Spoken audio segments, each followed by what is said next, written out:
Good evening, everyone. Um, so this is very informal, um, but I thought I'd try to get this ball rolling and trying to do something at least once a month. And and it's just really more of a conversation, and for teachers coming in and taking a look and see what we're doing. Um, Hopefully they'll get some ideas and get some thoughts of their own in terms of how they want to approach um, various topics in their social studies classrooms. And I guess we'll start off by just doing some brief introductions and just kind of say your name and your position, your title, and then a school district or organization that you are a part of, and we'll kind of get the ball rolling over here. So we'll start with Julie.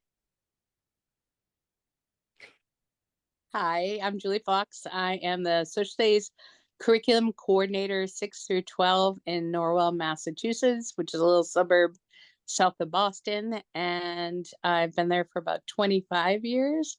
And I teach all the histories in the social studies. I'm all over the place, but my favorite is U.S. history, even though my undergrad was in non-Western world history. Huh. All right. And your school, how many teachers in your department? We have 13 people in our department, but we're potentially growing next year. All right. And we are offering new and original to the teacher semester electives now. So everybody has a little pet project that they're working on, which is very exciting, including an international relations class by one of our newer teachers. Oh, nice. Excellent. That's exciting. Yeah. That's great. And that's going to start next year? It started this year. So she's doing like case studies, and it's a semester-based class, so it'll turn over in January, and she'll have a second opportunity to teach it. So, and we're kind of working on it and entering in new as current events occur in new events. So we're always looking for new content and things like this to help feed into new ideas and new case studies that we can use to incorporate into the class. Oh, nice. What's your pet project? You won't mind me asking.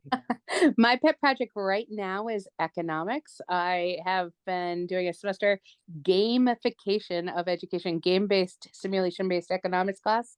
I just took economics of terrorism the other day, and so I'm going to be incorporating a little unit on that coming up. But that'll also switch over in January. Really? Oh, all right. That's cool. That's really, really cool. It's exciting. That's fun. It is. Troy, hi. Hi, out here in the heartland of Indiana. When we last were together, I was at a little Catholic school doing fifth and sixth grade social studies. This year, I am at the Emon High School here in Fishers, Indiana, which is on the north side of Indy, which is a Muslim school. So the last 2 months have been rather interesting from being a person who feels like they're in the center and it's all spinning around them. Yeah. My principal has said just field questions because I was all prepared, just like it was after 9/11, where I was going to do this full unit to try to, explain the big picture. And right now, basically, the emotions are too raw to have the kids real. But one-on-one, they've been pretty receptive to just trying to understand how we got to now. Yeah. So far. Mm-hmm. And I am my social studies department in that particular building. Yeah. Which is a completely new thing from where I was when I was with Indianapolis Public Schools, where there was 10, 12 of us in the different schools I was in. So it's been very interesting. As I've technically retired, I've scaled down apparently the number of people around me. Yeah, so you're kind of like on an island in a Yeah. Huh? I'm still continuing now. I'm actually next Saturday, I'm taking the Earth Space Science exam to add that to my license. Oh, okay. Because my ultimate objective is to get out in the woods and do environmental education. Oh, cool. So I'm really kind of returning to my geography roots. Yeah, yeah, that's great. Carl, how are you? It's been a while. It's been a while. Busy times, as you might imagine. Yeah. Yeah. So my name is Carl Hobert, live in the Boston area, taught for years in the middle school, high school world before moving to Boston University to run the Global Literacy Institute. And I'm now working full-time for the US government. We've got so much going on in the US with potential problems here and in Ukraine, in Israel. As Gorman knows, my original case study was about the Palestinian-Israeli conflict. And then I've got another one on Uganda or on Ukraine. But this whole idea of getting out there and forcing students to role play sides, multiple sides in conflicts, moves them from what we call perception to perspective. So they learn to walk in the shoes of others and do problem solving and critical thinking exercises as if they're other people. And boy, does this work well in areas around the United States where there are a lot of conflicts going on, pro-Israeli, pro-Palestinian, et cetera. And I also do the work for Department of State overseas. And we've got a lot of issues going on overseas where young people are joining movements, and we would like to prevent that. So I'm now back. Thank goodness I was able to make this. And one of the things I'm doing is either going to or speaking online with high schools and middle schools across the country. So I'm headed to Drake very soon, Lynn very soon, Boston Public Schools. And it's fun to get there and speak with kids or do it online, where you can really talk about seeing things from multiple sides. And the whole idea of being able to be an active listener when you're in a conflict resolution mode, how to separate the people from the problem, focus on the problem, not looking to your left and right and screaming at people like we see in the presidential debates, for example.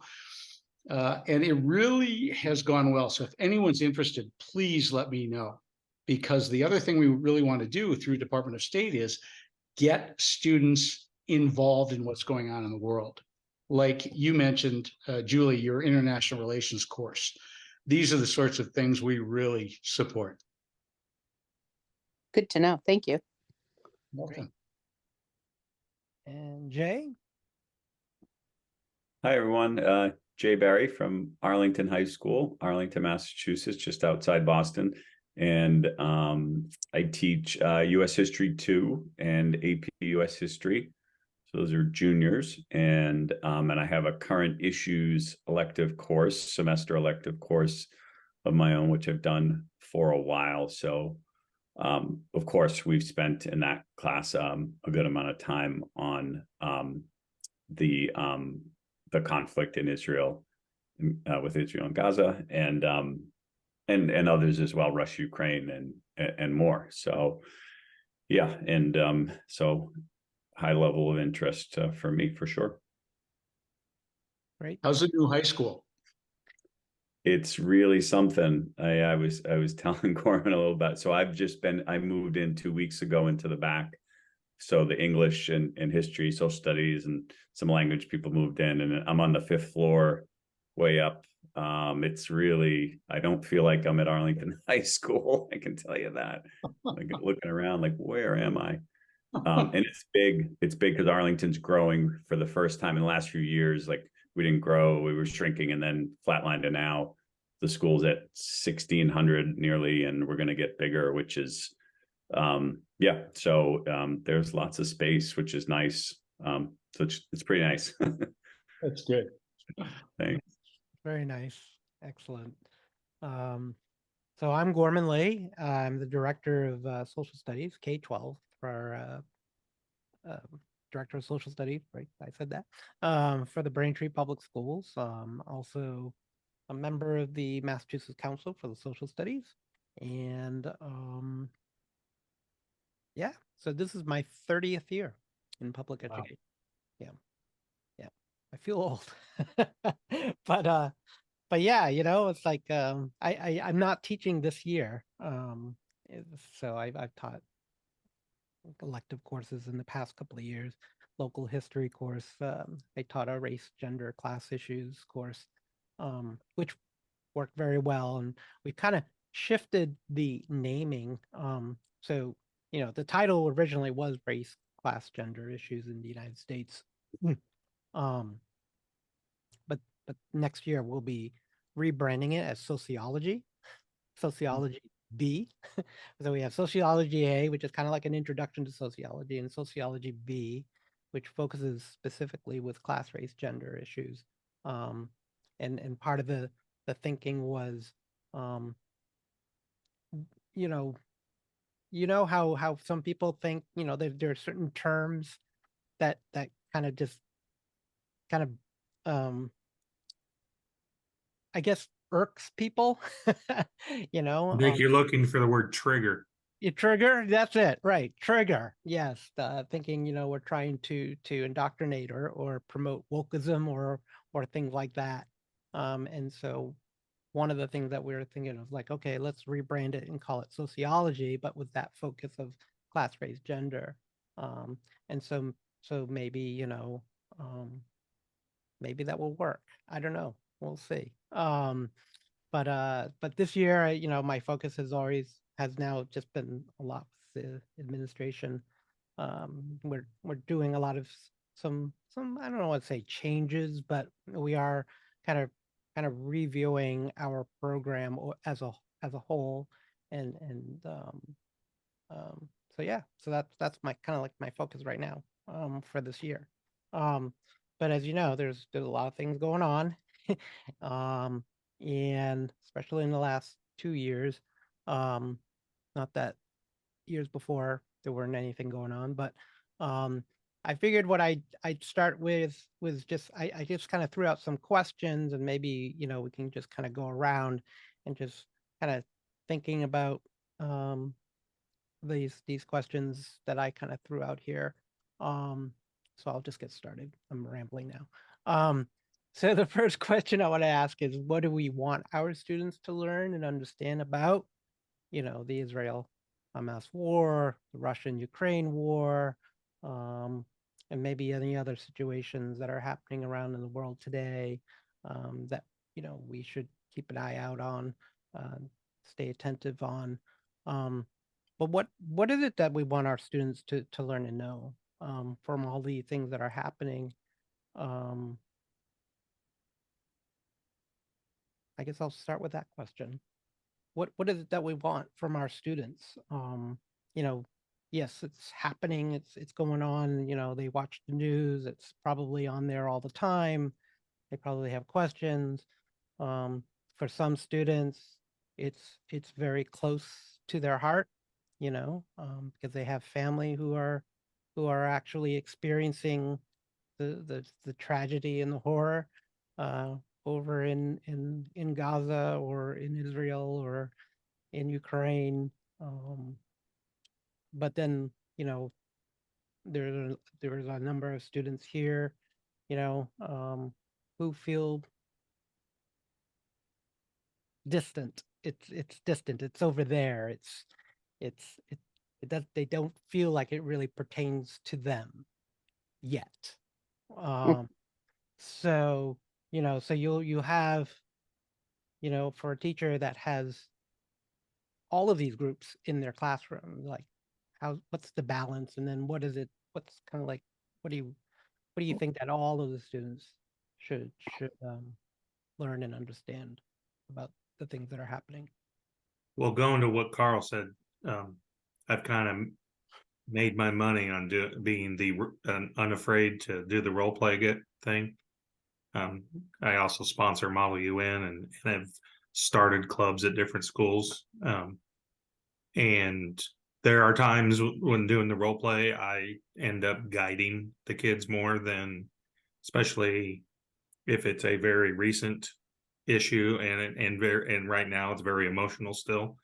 I would scripted a little more, at least the initial stages of a role play, than I would normally if we were doing something much more historical.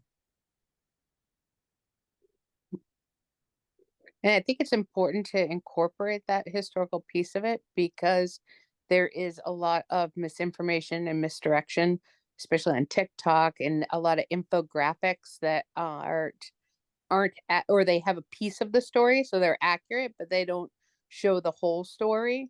And therefore, kids are learning a piece of the puzzle which shapes their perspective, but they don't know the whole entire history. And I think that context, in order to understand the multiple perspectives, is necessary.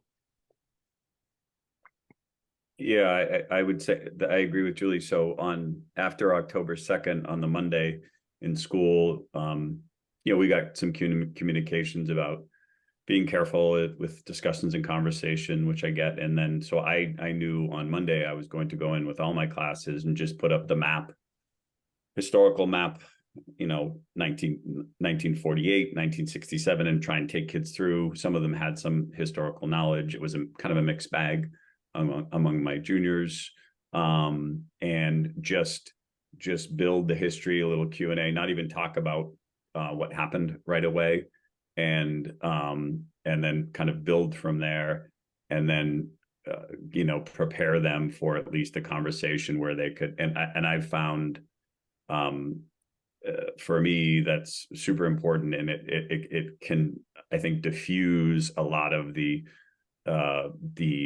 willingness of kids to take a side right away and say something that's on their mind. If we're going to say, okay, we're going to talk about the history, the complex history, build that, and then kind of be able to have a conversation from there. Yeah, I have found that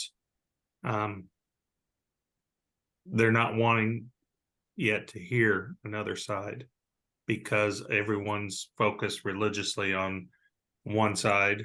At the Catholic school last year, we still had a mix of students, even from other religions. They were just choosing to go to that particular school. But yeah, like I said, my principals even kind of cautioned me to try to not push it just yet.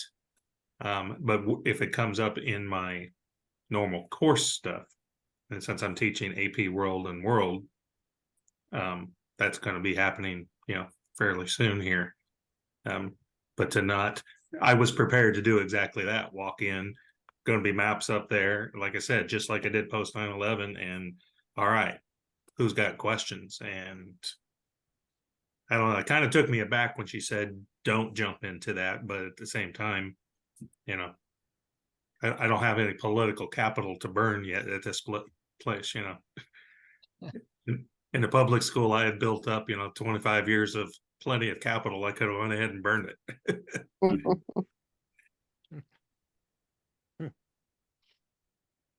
I've been told for years that the United States has in its Constitution freedom of speech and freedom of the press, and to cut off teachers like that continues to blow my mind. And why we can't grapple with issues like this, exposing our students to all sides. I often say, again, moving from perception to perspective, you've got to be able to walk in the shoes of all sides. You've got to be able to discuss these issues in a classroom, and to be suffocated by administrators and teachers and parents, I think, is a true tragedy. That's why in all the case studies that people author, I get research assistants to help out. We have the first chapter is the history of the conflict, and we have to choose how far back it goes, but we try and remain completely centrist the whole time. Second chapter is the whole idea of a glossary. So as you're reading through the history of the case study, you might identify things like, what is shalom, or what is salam aleichem in Arabic? And you have the definitions there. Kids see the connection between Arabic and Hebrew, for example, or Al-Qaeda. People think terrorist organization. Al-Qaeda has 4 different translations: base, camp, roots, foundation. And so you're starting to get kids into this mode of, okay, interesting. There are different interpretations.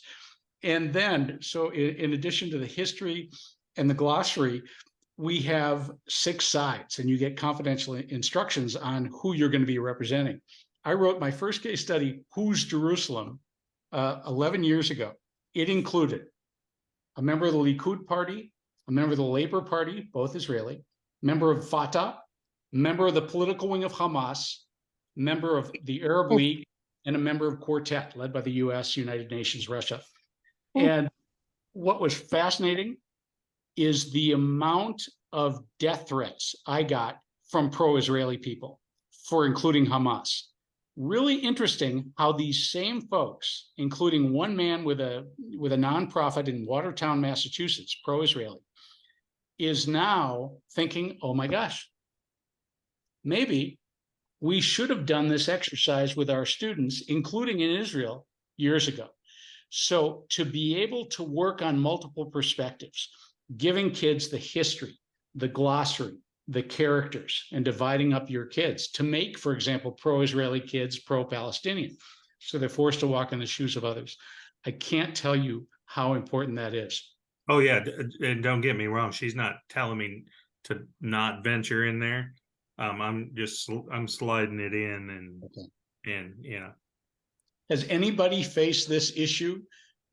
And isn't that tragic? Because you're just trying to teach kids a new perspective and how they've got to be looking for different perspectives. I also teach media literacy. Look how Al Jazeera is discussing this. Look how the Jerusalem Post is discussing this. New York Times, Fox News, CNN.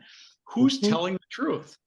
So to have parents come in or administrators come in and say, you've got to tell our truth or you can't talk about others, I would throw a flag in the field, because kids have to learn about these things. And you can see I'm passionate about it because I've seen a lot of lives lost overseas.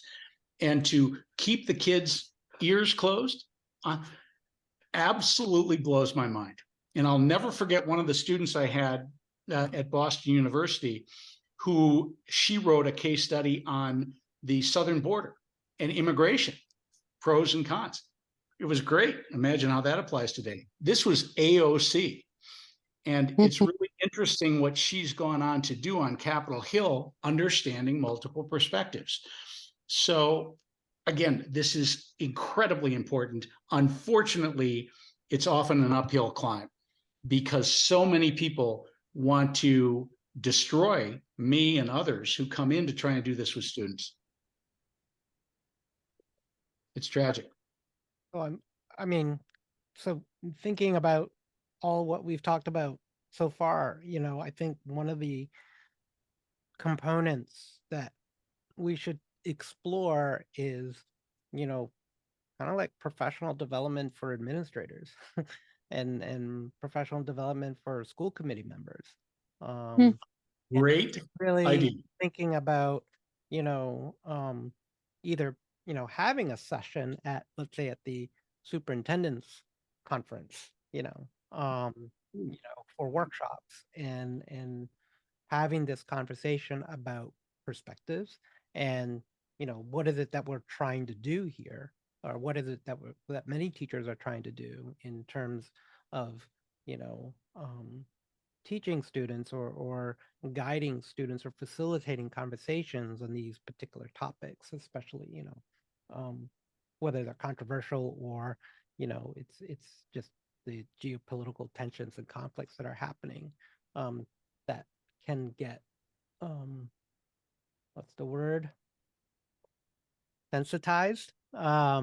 So, maybe that's something that we can explore further on a future podcast. but in thinking about, what is it that we need to, share with administrators, and maybe even to parents, like, well, how do teachers can provide, I don't want to say disclaimer, but more of a guide to parents to, for instance, at the first day of school, usually as a teacher, I would provide, here's the syllabus, and here's, here's the outline, here's the agenda for this class. But then there's some kind of note to parents to can say that, part of the learning process is to learn about different perspectives, and we will be engaging in conversations on matters, that will force students to kind of open their perspectives, and looking at different perspectives of a particular tension or conflict that is happening around the world. Well, I have found it very interesting in my conversations over these few months,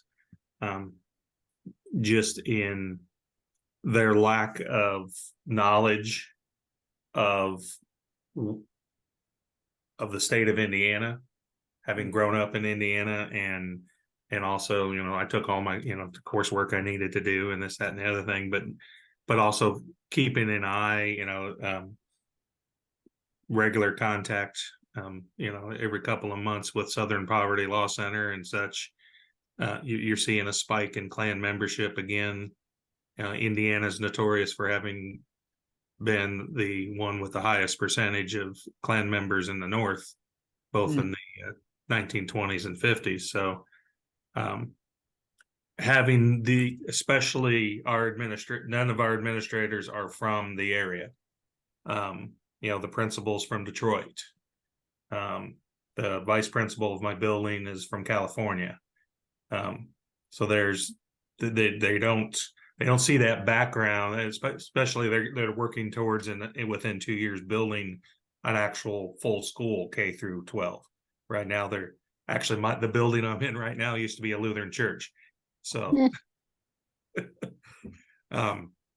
so it's just been interesting conversations with them, just cluing them into, okay, here are some potential pitfalls that you're going to have to recognize, so you don't just blindly go into it. Right. Not that you have to be fearful, but it's more, if you're not aware, you certainly don't want the stupid showing up on your doorstep. Right. I just thought of it, but today, so in my history courses, I'm incrementally just taking 10 minutes here and there, or time here and there, sometimes more, to touch on the situation in Israel. And the intelligence, the story, the New York Times story about Israel having the intelligence, I just kind of touched on that. But there was a piece by Tom Friedman in the New York Times over the weekend, an opinion piece that I thought was good, at least was thoughtful.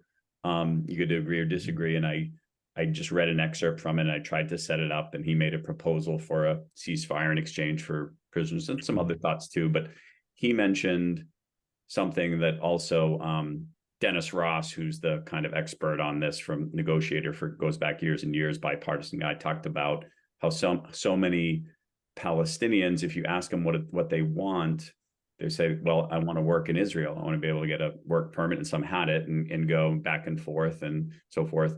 That got shut down with the since October 2nd. So I pulled up a 2-minute clip from Reuters of that phenomenon, and they were interviewing Palestinians and saying they want to go to work, and then being hassled by the government, and also just tried to give a bit of context of the Tom Friedman piece carefully, I think thoughtfully, and just try to incrementally build knowledge that this is about people, it's about humans. Yes, there are awful things happening. It's a war, and there's political figures, but also the other piece about administration, you gotta trust teachers to make judgments about these things. Like I've been doing this a long time. I know the topics. Like I'm fine, and if I were to say something that was like, if I made a mistake, if I said something that, that happens too. That's the biggest thing I see. It's not, don't talk about this topic. It's about, talk about it, but be careful of this, be careful of that. And well, okay, but we're professionals. We'll figure it out. It's not the end of the world if we, if a kid gets upset. I've had kids get upset in my class and say things about issues, whether they're talking about Black Lives Matter or something else. It's okay. We're gonna be all right. So anyway. Well, if there's topics, if they're not either mad at us or frustrated with us, then they didn't hear the topic. Right. Yeah. And I Yeah, think the go ahead. introduction of those ideas, as we explore them and try to understand them, I love your Jay, that it's human, right? It's complex. We have this tendency to oversimplify good versus evil, and so that we can understand it. And there's a lot of error in the oversimplification. Um, both of my children did semester abroad in Israel. My daughter's like all of her best friends over there were Arab in Israel. She's like, it's so much more complex and nuanced than you would think. And I think she didn't even understand that until she went over there. She's like, wait, what? There are Arabs living next door to Israelis. Like, it's a lot more complicated than you would think. And they're all scared, right? As well, because their feelings about what are going on are so much more intense because they're so much closer to the problem, but so much more complicated because they can see all of the other layers. And being so far away and removed, we strip away those layers. And if we can bring those human stories in, talking to kids who are over in Israel, in Gaza, to be able to bring those stories into Ukraine, every time we can bring those connections in and see the nuances, I think it's going to highlight that we need to be very careful about trying to stereotype or understand or oversimplify. And I think that right now is what I'm seeing a lot of adults doing. I'm seeing a lot of kids doing. They're either good or they're bad. And in any war, we know as historians that is not the case. It is far more complex than that. Remember when the map was just blue and red? Right? Yeah, it's all purple. Yeah. Yeah. I'm sorry, but I've got to get going very soon. Gorman, would you mind if I share screen so I can just show people the concept of triangulation? Sure. Thank you. So does everyone see that triangle? Yes. So imagine building a case study on Ukraine. As I got all the research assistants together, that included a colleague of Gorman's, great guy, history and social studies teacher at his school. Imagine creating the 6 sides. Those are the numbers.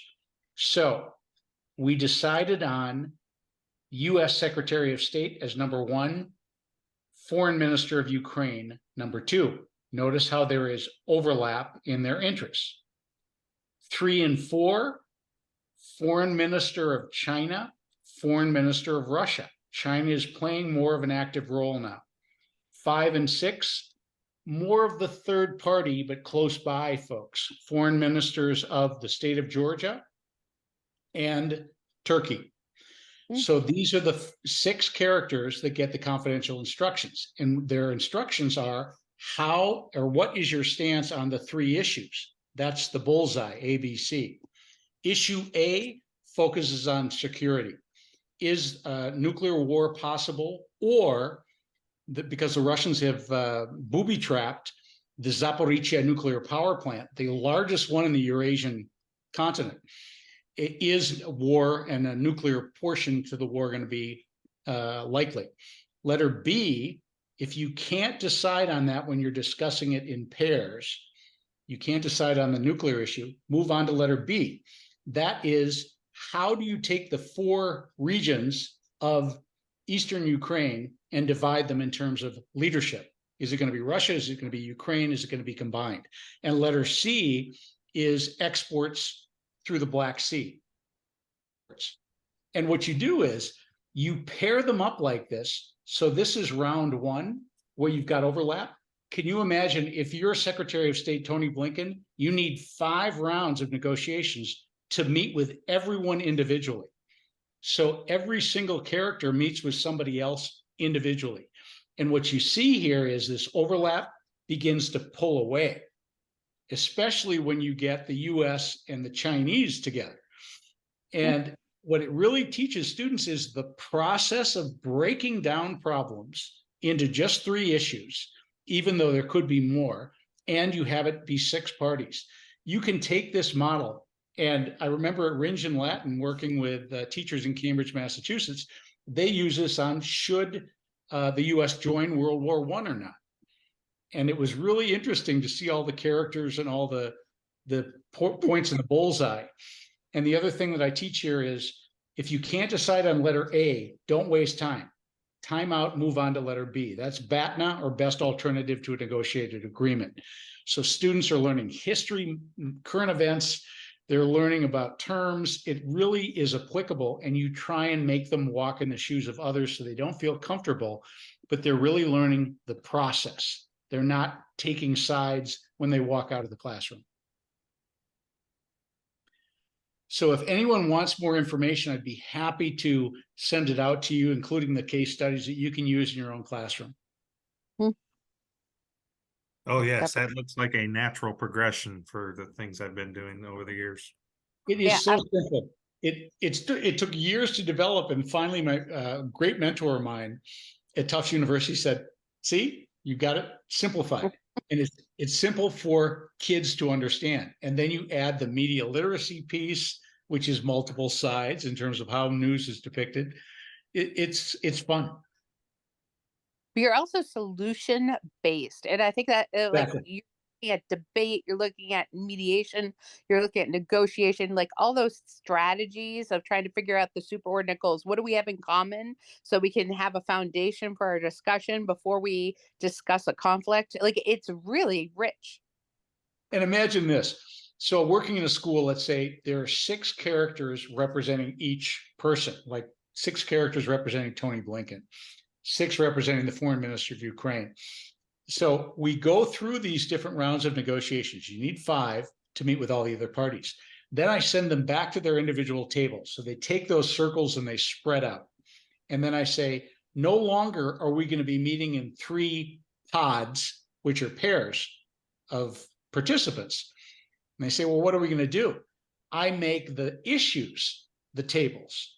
So each team has to choose 1/3 of its participants to go to each issue table. So now it's not one character versus another. It's now 6 characters represented focusing on the issue.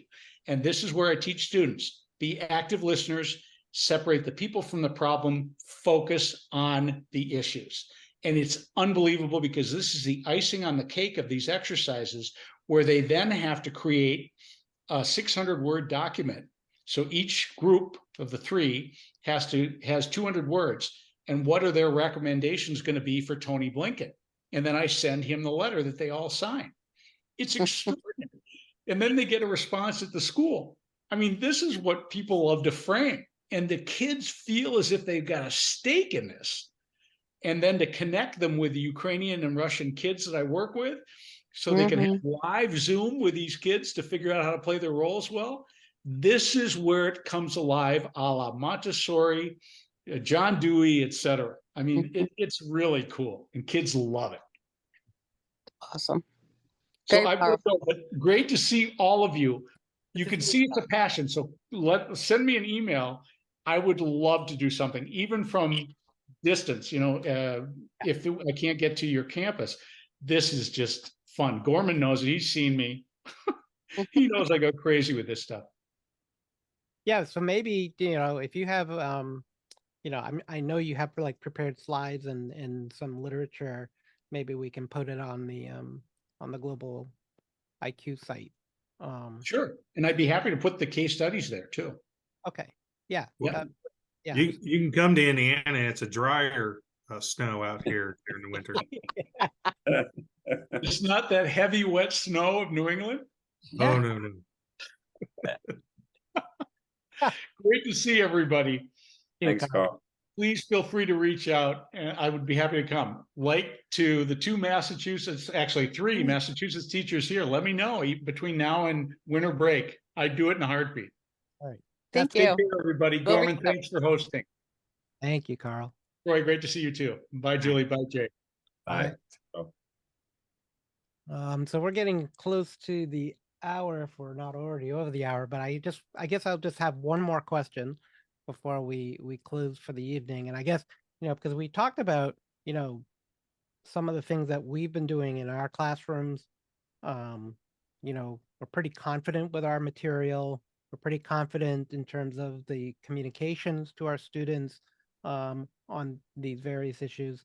But let's focus with the novice teachers, the new teachers, the first year teachers, the second year teachers, who are Because just I'm unafraid to get fired these days. So yeah, yeah, and they're just getting their feet wet, and you yeah. know, this comes along.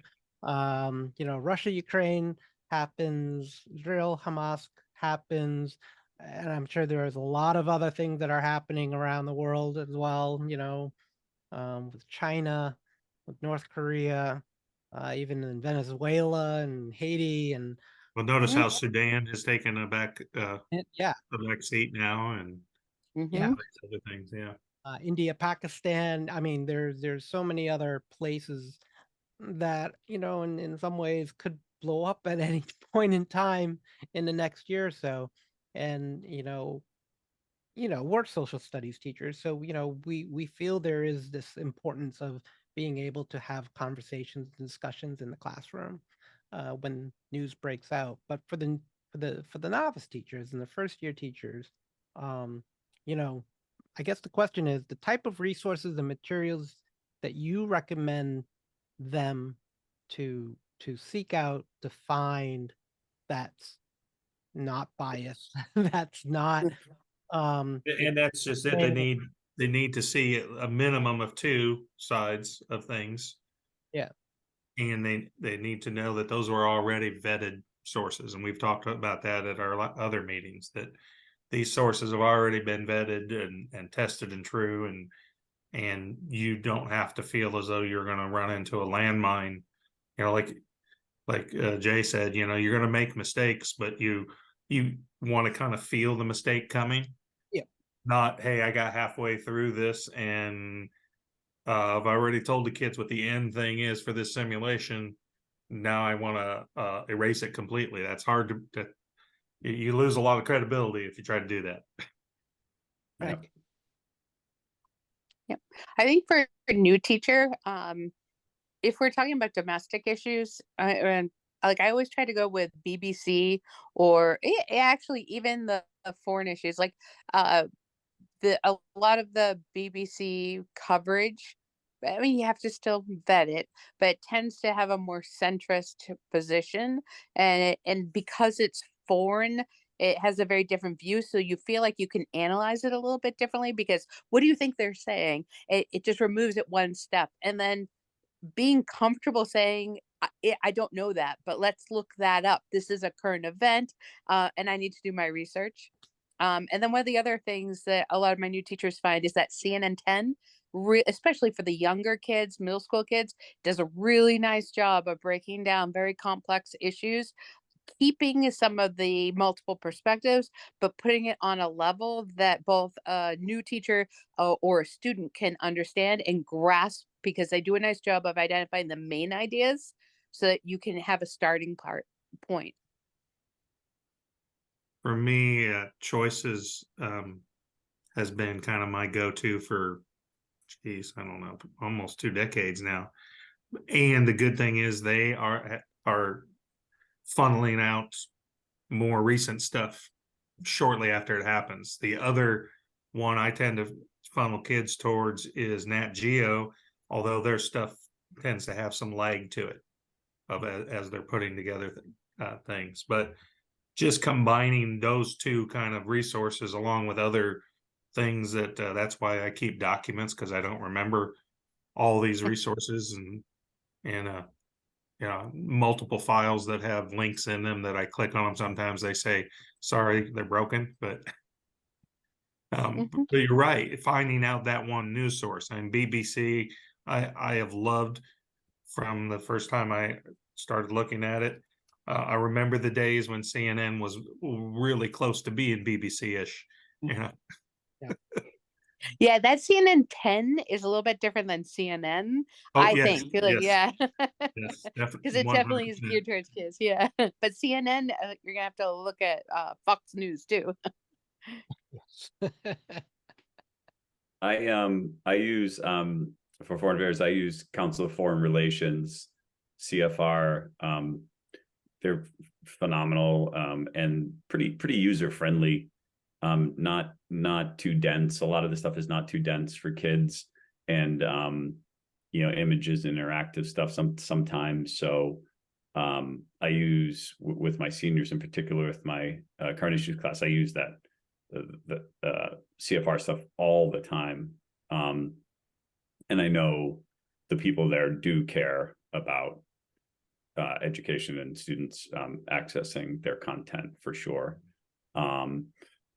So yeah, that's a big one for me. And I just like the example I gave before, when I just try and read, if I read the Atlantic or New York Times, the few subscriptions I have, I'll just pull and excerpt some things if I think they're just thoughtful and can be presented, because I know if they're from a source I trust, and present it in a way too. Have you used the World Affairs Council stuff? I've come across it. I haven't used it. Yeah, they're the ones that sponsor Academic World Quest, which is a current events competition every year. Check it but out. they also put out Great Decisions, which is a little.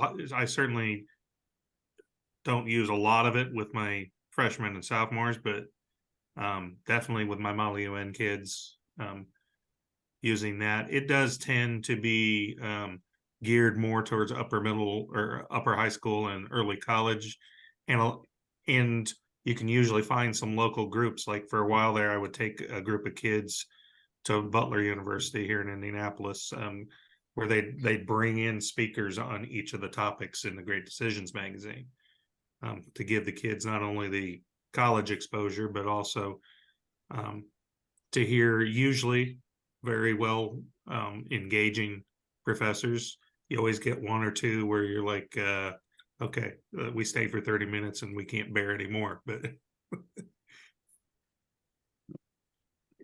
So I want to just do a shameless plug for a website. There you go. Is that it? Okay. Yep.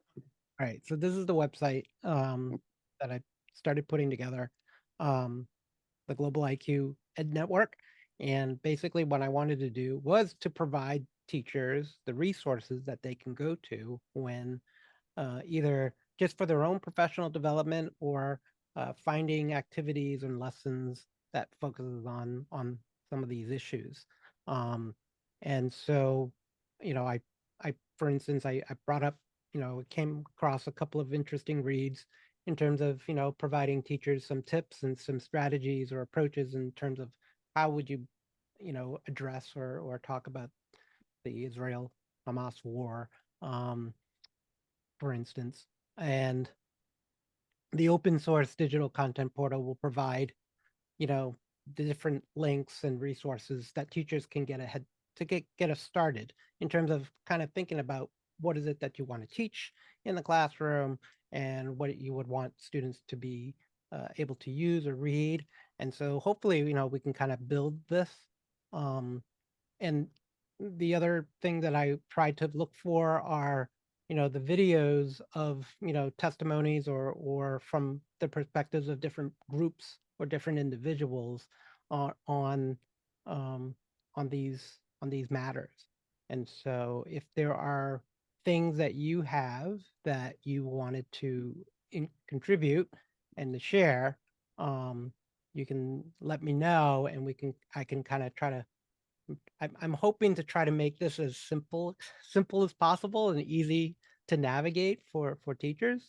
So right now, the focus I have right now is the Israel-Hamas war and the Russia-Ukraine war. But again, it's a work in progress. It's a starting point. But the hope is that, teachers will be able to go to this site to be able to find the resources that they need in order to teach the topic in the best way possible, without the fear of, any backlash or any, you know, having teaching with confidence in terms of content that they are getting from this site has been vetted, that has, you know, try to uh, different perspectives on the issues. So that's all I wanted to share. So do any of you have any shameless plugs that you would like to make or have? Yeah, I know Gorman and Julie know Troy, I was on sabbatical last year. I did some work in applied history, and I have a website that I use, and a lot of it is applicable to foreign affairs. But it's Okay. you know, I'm actually working on a book on it now. But it was, you know, it was something I had a grant on, and it's so I'm not adding to it right now. But anyway, I can share that for anybody that's interested. There's some it's mostly resources and. Yeah, and I think that's the you know, that initially that's what one of my other compatriots, she's off actually on maternity leave right now. Beth, who runs the historical society in Indianapolis, came to the first couple of sessions we had. It's just about, once you share, then I share, and then other teachers send me back stuff, and then I can send it on. When I was president of the Council for the Social Studies in Indiana, I really pushed us out this way, but that was 2 presidents ago, and they didn't see a reason that on our website we should have all these resources and list of PDs. And I'm like, well, the conversation we've been having every time is why those resources needed to be posted there, to be for not even just the new teachers. It's, veteran teachers who are, okay, how do I discuss this? Or how do I know that that's right anymore? Yeah. Right. Yeah. Now, if you stopped teaching in 1990 and suddenly started again and picked up CNN again, you'd be really, really confused about what's going on. Yeah. Yeah. Yeah, I'm gonna put Jay's link onto the site so that people access that. And yeah, any of you have anything that you want me to add or and share to the site, just email me and let me know. Okay. I'll dig out and dust off and clarify my sorted list of resources. The ones, the last time I had a student teacher, I cleaned it up, and that's been about 6 years. So I'm Okay. sure it's pretty again. All right. So I think this is a good hour, and So we walk away with our task is send Gorman homework. yeah, just like homework, and definitely I'm happy to put this together, and I think my next Zoom session, I think I wrote January 8th, if that works for everyone.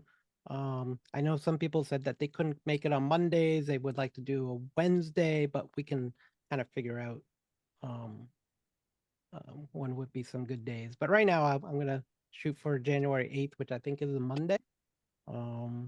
Same time, 7 p.m. And Like a whole new year. it's a Yeah. whole. Hopefully we'll have some bright spots to talk about too.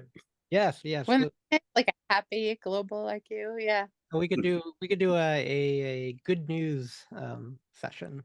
A sunshine session. There we go. Yeah, something like that. No, thank you for your time and Alrighty. for chiming in and sharing your perspectives and your experiences and your thoughts, and hopefully teachers who watch this will get a lot out of it, and maybe they'll want to join in on the conversation in the future. So but if I don't see you until after January 1st, then have a wonderful season and Happy New Year. And 3 more weeks of classes, getting through all the emotions and everything. And But yeah, thank you so much. All Thanks, righty. Paul. Thank you. Take care. All right, take care. Bye, everyone. Thanks.